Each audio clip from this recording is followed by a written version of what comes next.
Hey, my beautiful people. Welcome back to my channel, Supreme Medium Diviner.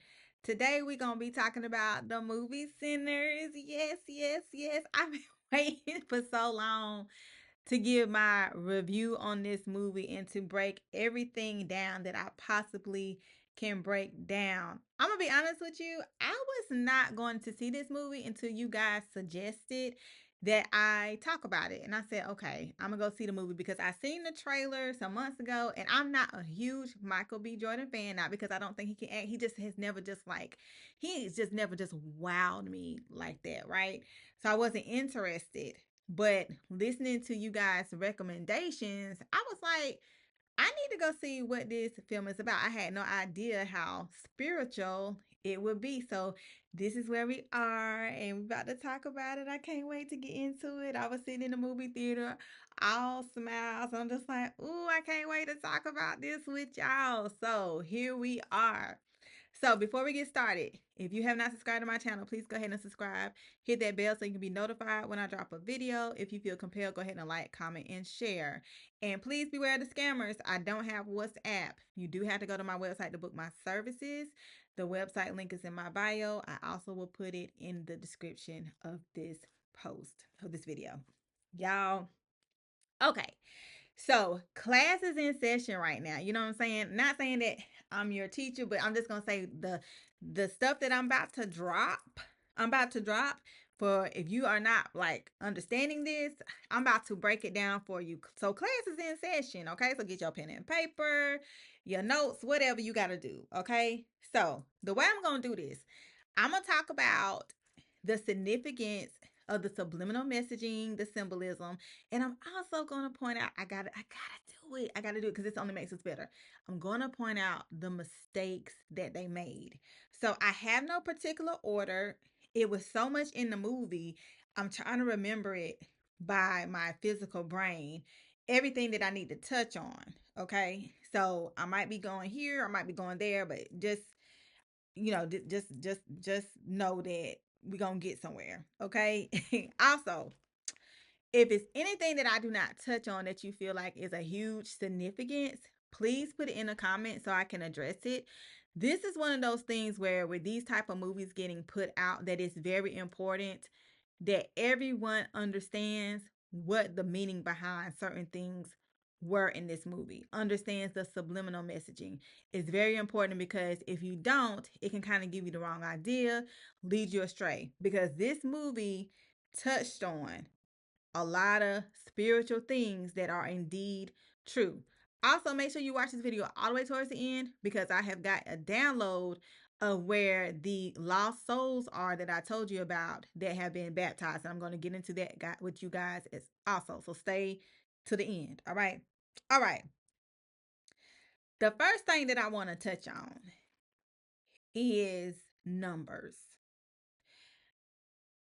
In the movie, when we get past Sammy showing the forecast of what happened the next day when he went into his father's church, and we get to Sammy and Smoke, and they getting things together, and they're going to the store in town, and he comes and tells the little girl to come watch his truck, and he said, "I'm gonna pay you for it." He throws out a number. He said, "I'm gonna pay you 10 cents." 10 cents. And she was like, "Yeah, I do it." Then he starts negotiating with her. And if you notice, numbers, they did a lot of negotiating. Smoke and Stack did a lot of negotiating in the movie. It's a reason for that. Numbers are very spiritual and they mean something. They're coming from your Akashic record. Numbers are not angel numbers, as they call it. They're coming for your Akashic record. They're particularly pertaining to you, and it is a message. 10 is a very important number, or 100. Any series of numbers that you see with one and zeros behind it, no matter how many, is very important in the spiritual realm, in the spiritual world. The reason why he started off with 10 was not to lowball her, it was significant. It was to let her know you're about to be gifted. You're about to be gifted, but you still got to work for it. Also, when he negotiated with her and also with the Asian woman in the market, remember he did negotiations with her back and forth? Those were their numbers. Those were their numbers that were going to tell them what was to come, things that are going to come up in their life. Numbers are very important. They're the number one thing. Why are they important? Because they're coming from your Akashic records and their messages, their real time solutions for you. So, the number 10 plays an important role when you're being gifted, when somebody is giving something to you. You have to work for it. But 10 symbolizes new beginnings. The 1 symbolizes new beginnings, and the 0 is like infinity. It's timeless, it's endless. You're going to be starting something. So I need to make sure that you have everything that you need to start it. So when you see 1 followed by zeros, you're being given that, but you're also being given everything that you need to get you started. Okay. So that is why he started off with 10 cents. Now let's fast forward to the end when I can't remember which one got killed, either Smoke or Stack. When they came to see Sammy at the end, when he was an older man in his place in his club, and they had the conversation, and before he left, he put down 2 big face $100 bills. Now remember, he said, you've been doing good for yourself. We can get it to where you can continue to make this music, continue to live forever. So Sammy says, I think I've seen enough of this place. So they was like, okay, okay, okay. But when he left, he put the money down and the camera made sure that it showed that they put down 100s. Remember that 1 and 0. What did that mean? That was your indication right there that Sammy had still been gifted this whole time, his whole life, and he's going to continue to be gifted the rest of his life. So that lets you know right there that his ancestors, somebody on the other side, somebody on his spiritual team, a deity, an angel, a daemon, whoever it was, whatever they considered themselves to be at this point, they were continuing to bless him. And it was going to be many more. So his life, he had many more times to go. You understand what I'm saying? So what does that say? He said, when they turned around, he said, I don't know about y'all, but before we had the fight and everything like that, that was the best day of my life. What does that mean? That's basically was his initiation, but he didn't know it. Sometimes we are initiated and don't know that we're being initiated. So Sammy, to me, he seemed kind of a little oblivious a little bit, but he felt something though. He felt it in his spirit. That's what it gave it to me. So that 10 is very important. And like I said, whenever Sammy and Smoke, I'm sorry, Stack and Smoke, whenever they were negotiating, those numbers were for that particular person. That's what it meant right there. All those numbers meant something for that particular person. So that's the deal with the numbers. The next thing, the guitar. So after everything had showed itself, where they had gotten bitten and all, no. Before we get there, let me talk about when he met Annie. When they showed us Annie, he went to Annie. She was the hoodoo lady, the witch doctor, the hoodoo witch doctor, whatever you want to call it. She was the dun daughter when it came to hoodoo, right? And it showed that they had a child together. They had, a romantic relationship, that they was kind of connected, right? And she was like, he was gathering around trying to get help, and he was saying, she was getting money from the kids because they had came and brought something for her, right? And this is kind of like telling y'all like some mistakes that was made. So she takes the money, but the money, I'm not gonna say it wasn't real, but it wasn't worth that much, okay? And so he says, I got some real money for you right here. And she's like, I don't want that money. I don't want that blood money and stuff like that. But he was like, that money ain't gonna get you nothing. Ain't gonna get. She said, I don't care. I don't want it. But here's the thing: take the money. Take the money. Okay. That money is your blessing. She was doing all this hoodoo. She said she learned it from her grandmother. Obviously, she was venerating her ancestors. They were trying to bless her. Okay? You got to get out of that concept. They're going to give you money. The ancestors are going to give you money. That comes along with it. He was trying to make her see that this is what you need. Okay. We got to get out of that mindset that we don't need money. Let that go. That you got to have money to get things. And it's not about being materialistic, okay? Because on the other side, on the astral realm, you're going to be giving your ancestors money. Cold hard cash. Not no fake ancestral money. You ain't damn sure ain't burning no money. And them coins, that's for decoration, showing thanks. Pay them. Pay them, okay?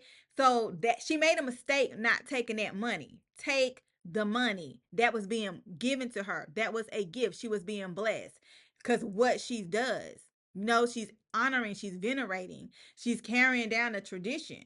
So you're going to be blessed too. Just because you're honoring your ancestors, you're blessing them. They're going to bless you too. So she should have took the money. Okay. Also, she said, why you think y'all was protected? She had made a mojo bag for them. So that was a very important part of the movie. So in turn, he didn't really know that the mojo bag was keeping them safe, but automatically his spirit was trying to give her something because she had done something for him. They were blessing her, okay? So always take your blessings, okay? Them ancestors, they're going to make sure that you're straight. So when he was gathering people up, I think the guy's name was Slim. He had to bargain with him with some good old fashioned liquor, right? So, and it was like when he took it out, the bottle looked so magical. It looked so like you could just tell it was gonna taste good, right? And it had like a mystical, a mystery to it. You know what I'm saying? And when he took it out, he gave it to him and he drank, and it was like, man, like this is it. That was magic. That was magic. But it was also, it wasn't of theirs either. He said it was Irish beer and they had something else, but I want to focus on the Irish beer. Okay. So, that wasn't naturally theirs. They didn't make it, but it was still good. So it had like it was good going down, but was it good for you? But he was able to bargain with him with that. You got to be careful with things like that because remember, when Slim had ate the garlic, he started like coughing up and stuff, right? He was like, "Oh my God!" They was like, they were scared. They thought he was a vampire. And remember, he mentioned the liquor. He was like, "No," he said that stuff and mixing with that, it just wasn't right. It just wasn't right. So even though he didn't turn into a vampire, the garlic messed with him because he had took a sip of their drink. So he already had something in him. He wasn't bit yet, but it was already something in him. So he was reacting. That garlic made him react. Okay. So be careful what you drink. Be careful what you're giving yourself. Is it of your ancestors? Is it they want you to have? Are you taking care of your body so your spirit can match? So your spirit can be strong. You got to take care of your body. So you may get dreams of things that you need to eat, or you may get a thought of things that you need to eat. That's coming from your ancestors. They telling you what you need. They telling you to take care of yourself. We can indulge sometimes, but have a balance.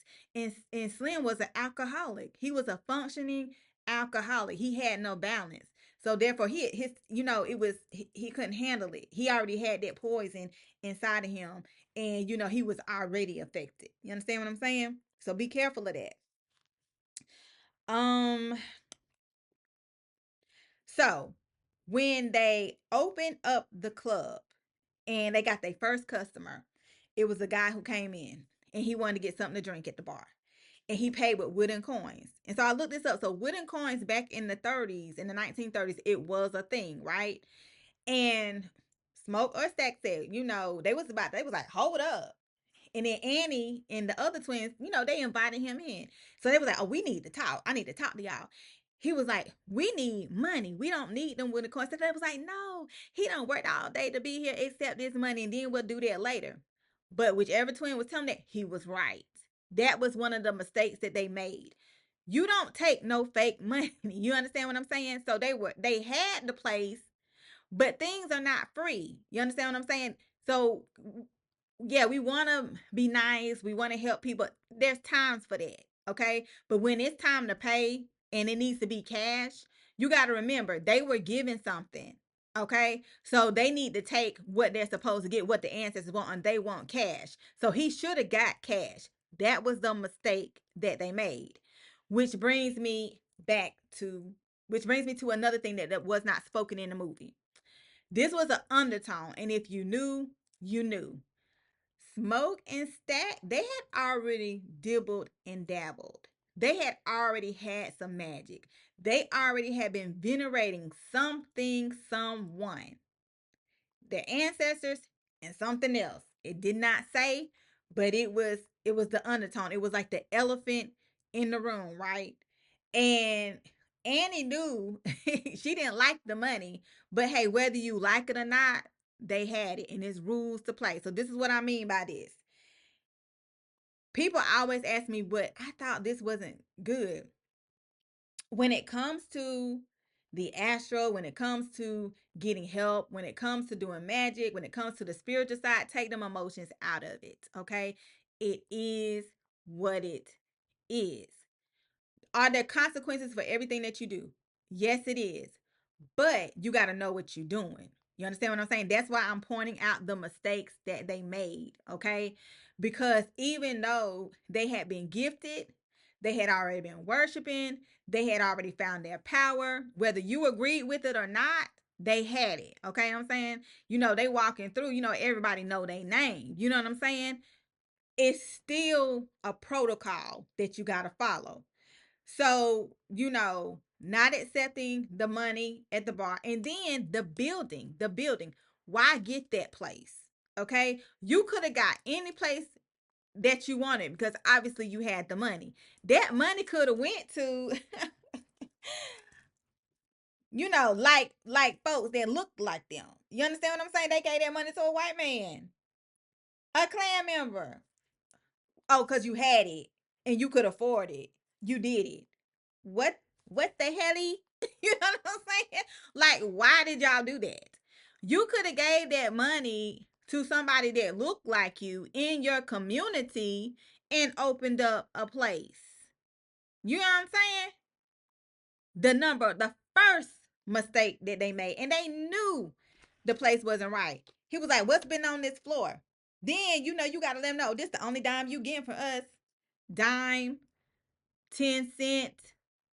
You gifting somebody, but you gifting somebody who gonna drain you dry. Greedy. Don't accept what they get and moving on. That number 10. That number 10 means something. You could have gave that to somebody else. You could have kept it within the community. They did not do that. That was the first mistake that they made. All right. They got everybody gathered up. The party's going on. And guess who walks in the door? Mary. Mary was a light skinned little girl. Okay. That came on through but didn't belong there. You know what I'm saying? One of them had some a bad history with her, but she was family. That's family. Why was she family? She was looking of the white side. But why was she family?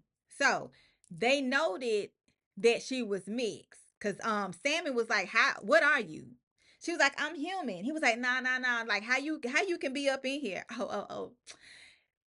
My daddy was half black. Not that her daddy was black, her mama was white. Her mama was black, her daddy was white. Her daddy was half black.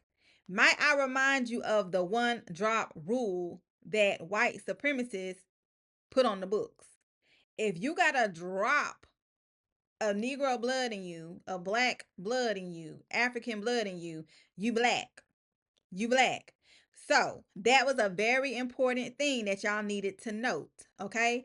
So what did Annie say? She family. According to who? According to who? White supremacy. They didn't. They didn't want her, so y'all can have them. The one drop rule. Okay. Let me put a disclaimer. This is not to put a racist tone on it. It's not about how I feel.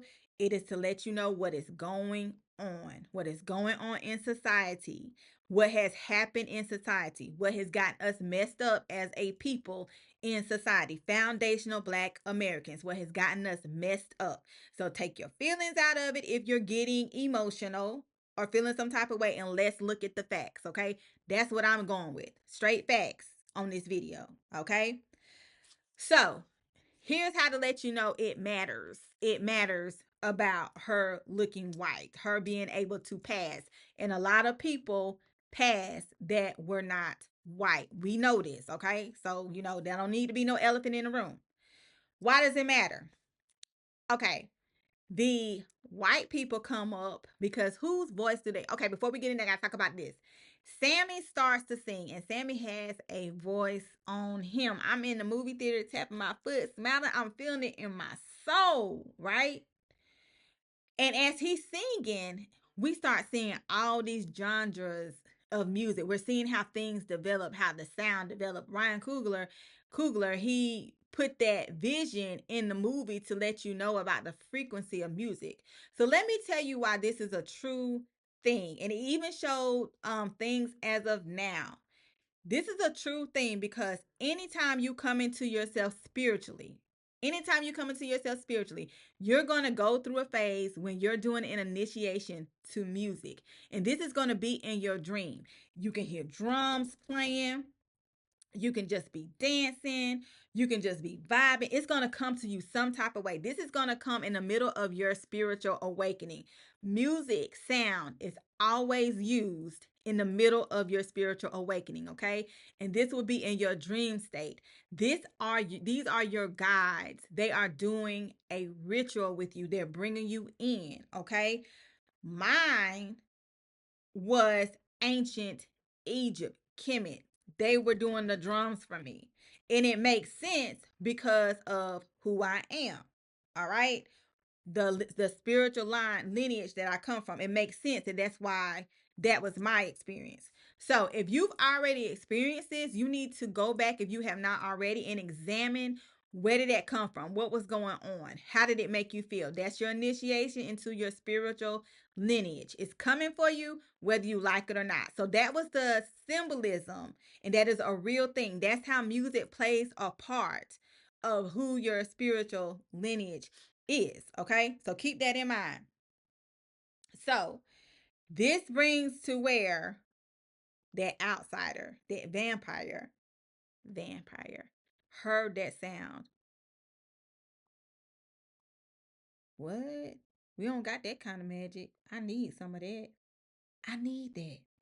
I need that for my soul. Music is good for the soul. Music is magic. So he pointed Sammy out. He said, "You, I want you." He knew who to go for. So they come up to the place. And mind you, they couldn't just walk in. They had to be invited in, but they wasn't letting them in. Long story short, turned them around. They said, "We're going to walk slow, hoping you change your mind." Now we thinking, in my mind, keep going on. Go on by today. Go on by today. Now, let me bring you back to something. Had they would have spent that money in their community, because remember, they pointed out, y'all go back down there. Y'all got plenty of places that y'all can go to. They made a point to say that y'all got plenty of y'all places that y'all can go to. But guess what? You bought that within their community. All right. You bought that within their community. So guess what? Hell yeah, they gonna show up. That's why I said the first and lethal mistake they made.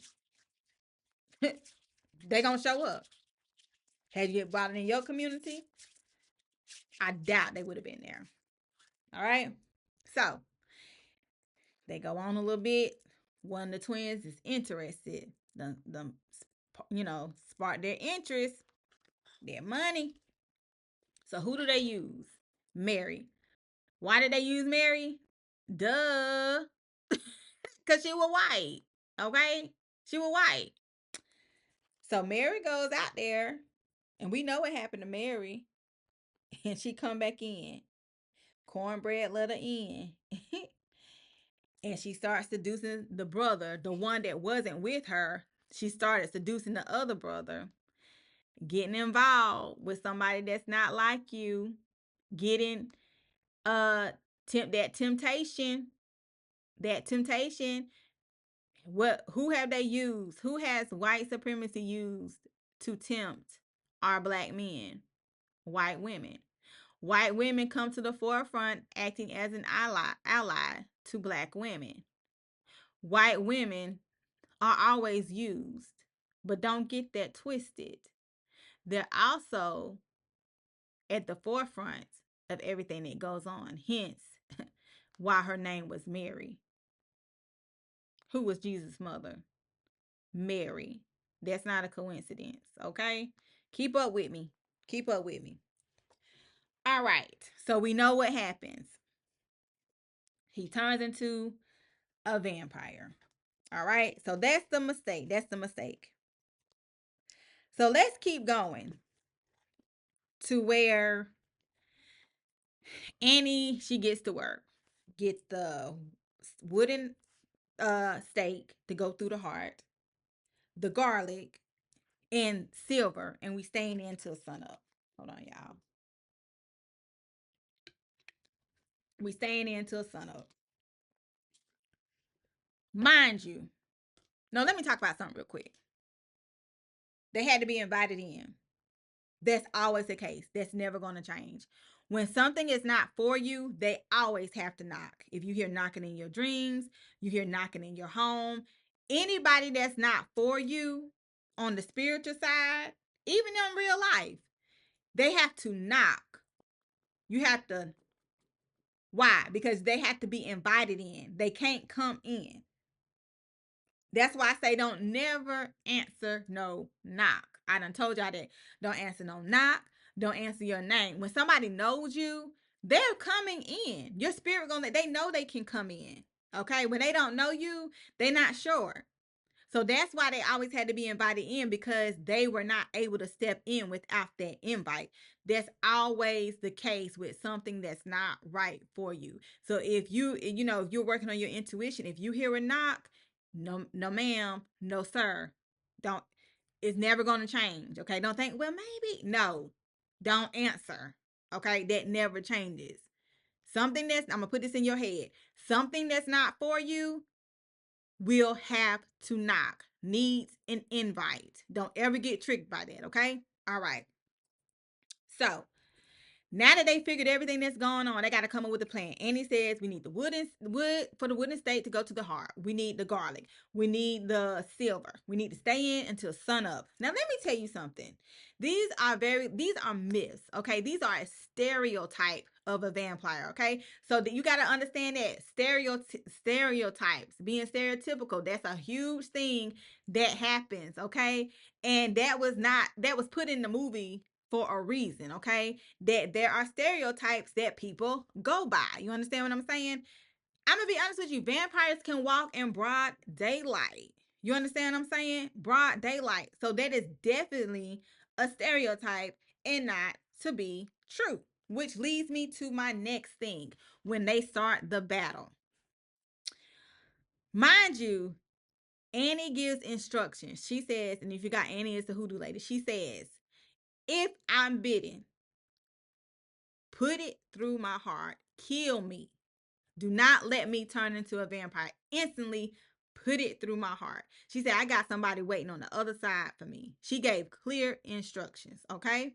Keep that in mind. So they're doing the fighting scene and all that kind of stuff. They're fighting the vampires and all that kind of stuff like that. And then ultimately, Annie gets bit. And one of the twins, the one that had the baby by her, the one that was in love with her, had the difficult task of killing her, right? So he ended up doing it. And when he did it, did you notice that they had to flee? They had to go. They was like, we got to get out of here. We got to get out of here. Why did they have to get out of there? Annie did not turn into a vampire. Annie turned into an ancestor. Anybody that you know that you're close to or in your lineage, when they die, they are an ancestor. And Annie was going to be able to protect them. That's your sign right there, okay? She was going to be able to protect them. They were scared of that. They were scared of that. And might I say, we're saying vampires. They're depicted by vampires, but we know who we talking about. I'm going to throw that out there, okay? That was fear. they knew they had to get out. You understand? Because they were finished at that point. So they go out. So their leader comes up, and it comes down between him and Sammy fighting, right? And they're in the water. And you got his congregation of vampires standing there, you know what I'm saying, just admiring him, you know, thinking he's gonna win and, you know, trying to fight and all that kind of stuff like that. And then finally, that ultimate blow when Sammy hits him with a guitar in his head, and things start to change. And it looks at the part of the guitar that hit him, and it's silver. And remember, they said silver kills the vampire, and the sun was coming up. It was sun up, right? Remember, I said that's a stereotype? Let me tell you why he was destroyed. So they ended up telling us after the smoke clears and everything is done that, remember when Smoke or Stack told Sammy that that guitar was came from a famous person, and the twin that ended up not being a vampire said, uh he lied to you. That was my daddy's guitar. And his daddy was Sammy's uncle. It wasn't the silver that killed him, that vampire. It was the fact that it came from the guitar and it came from his ancestor. That's what killed him. That was his protection. Why was that Sammy's protection? Mind you, he kept putting him down in that water. He was baptizing him. They kept, what did I tell you about them names? Was they not saying those holy names? If I'm not mistaken, I believe they were. He kept putting him down in that water, right? Baptizing him, baptizing him. Guess what, though? It didn't work. It didn't work because Sammy had the guitar. Sammy got back up. Sammy didn't do it willingly. Remember, I said a willing participant. I have told y'all this on my videos. You have to be a willing participant, okay? He was not a willing participant, so he could not baptize him. He could not forcibly do it. And because he was not a willing participant, because he did not willingly give his soul up, and he did not go in the ritual of the water, even though he was being dipped, he got back, he was able to get back up, and that he had the strength of his ancestor. They're going to always protect you. That's who you're supposed to be venerating, your lineage, your ancestors. That's who, okay? Who you come from. That's who. That's your only protection. Well, not your only, but that's your first protection.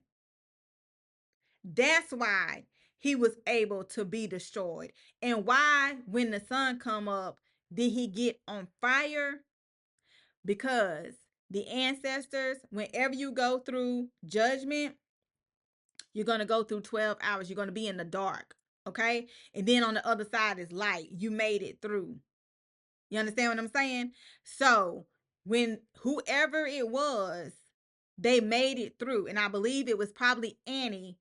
Annie was the one, because Annie got killed. Annie had made it through. She had come out of that underworld, went through the astral. Remember I told y'all, if y'all been following me for a while, the astral is always going to be sunlight. Always going to be sunlight in the astral. The underworld is dark. She got through that dark. Why did she get through that dark?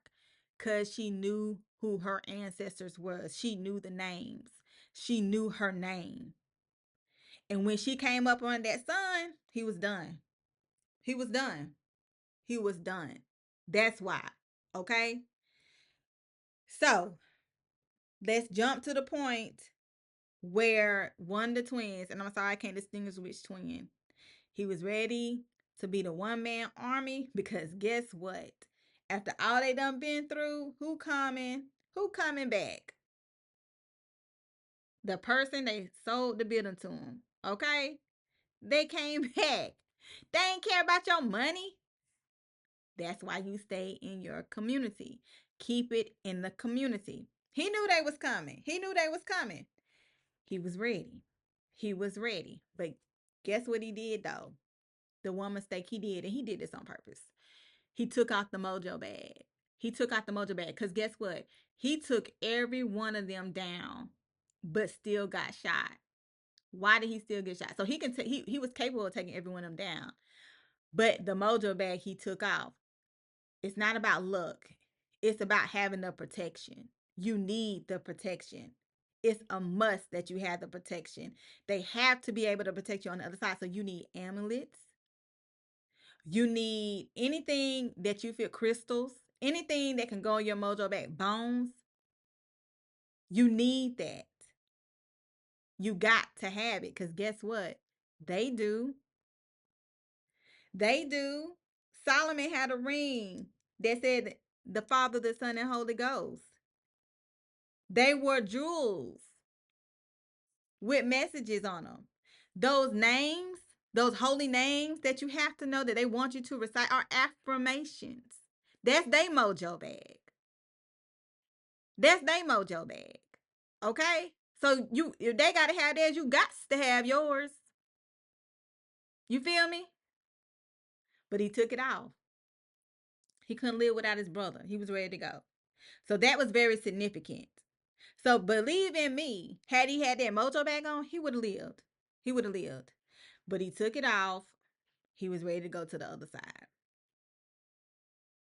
So